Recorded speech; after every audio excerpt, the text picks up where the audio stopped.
hampir 80%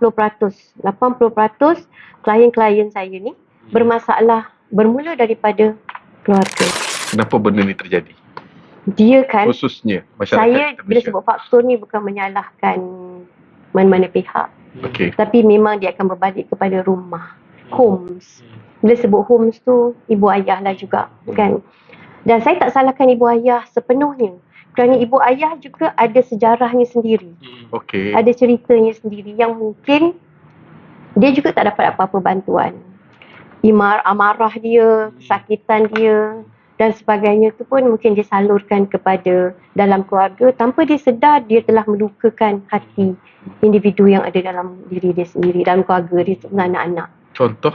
Contoh, ya, kalau misalnya anak-anak tu, ya, yang saya nampak ya Ustaz, hampir 80%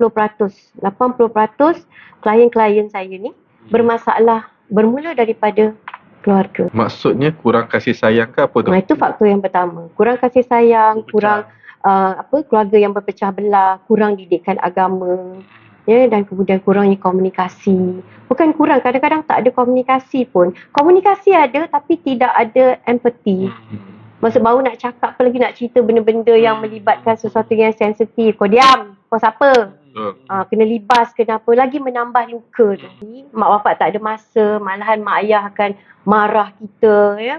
Apa yang paling tak best, herdik, maki, pukul dan sebagainya.